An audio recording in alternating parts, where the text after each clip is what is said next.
I never witnessed the happy years between my mom and my dad. I only saw the downward spiral. We were raised in a one-bedroom apartment. My mom, she had laid strips of upside-down duct tape next to the sink to catch the roaches. It was just me and her. And my brother, Ken. As a single mother, I think we never knew how hard she was struggling. She had more strength and fight in her than any woman that I've ever met. She's a beast. She's a different animal.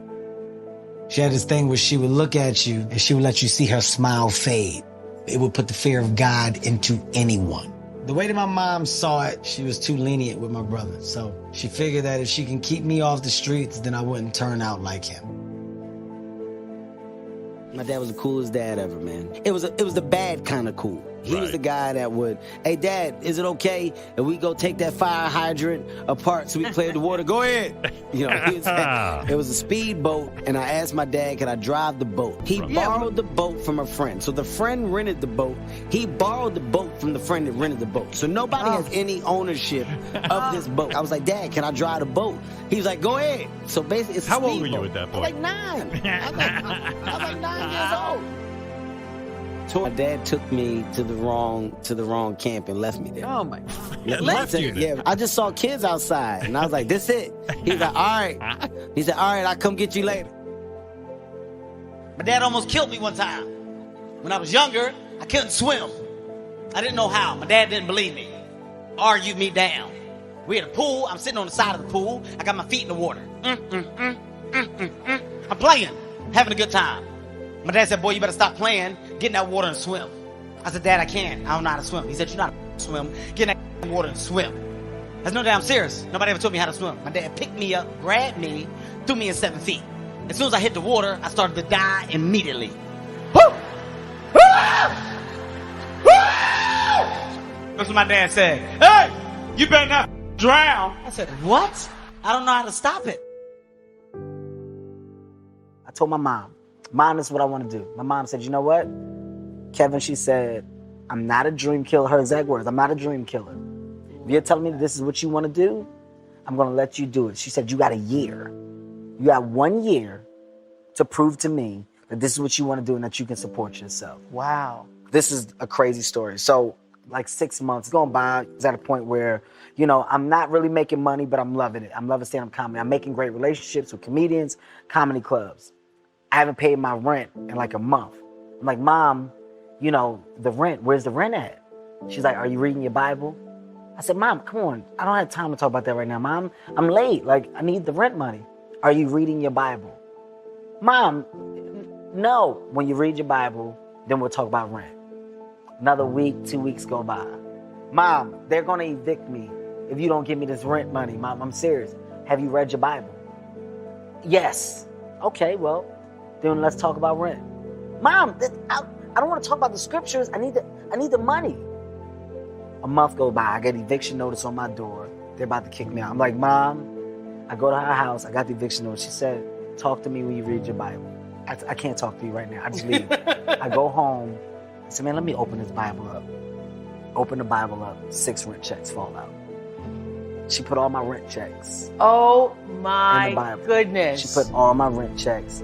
From that 6 months throughout the rest of the year, they were all there. Oh, I opened it up. My I felt like the biggest jerk ever. I sat there, and that was the first time I tried to read from the Bible. I read about 2 chapters. I said, Mom, I'm sorry. I said, I just opened up the Bible. That is a beautiful story. That is a... She said, I asked you to read it because you need to stay faithful along your journey. I said, okay. I said, I get it. Mom, I will.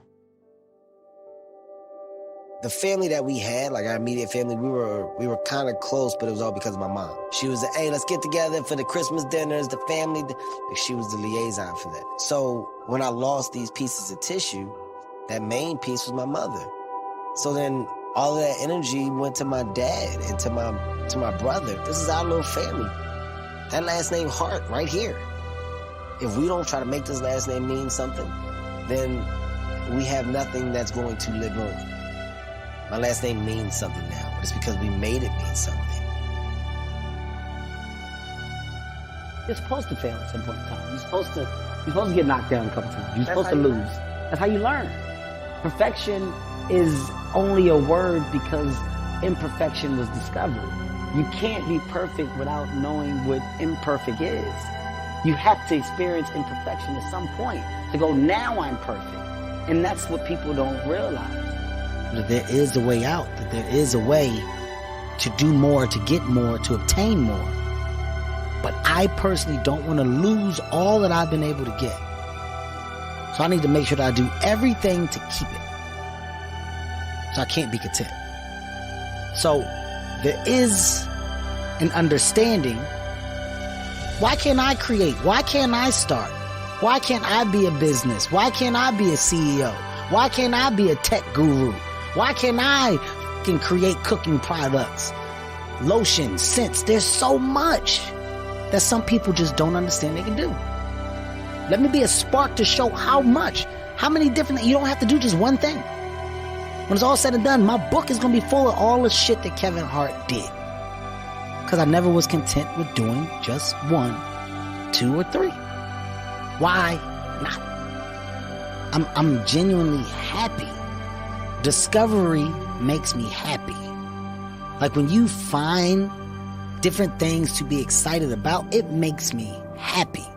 And it's weird when it clicks. In school, they used to tell you all the time, information is key. Read these books. There's so much knowledge. Man, f- that book. Got time to read that book. I want to go home.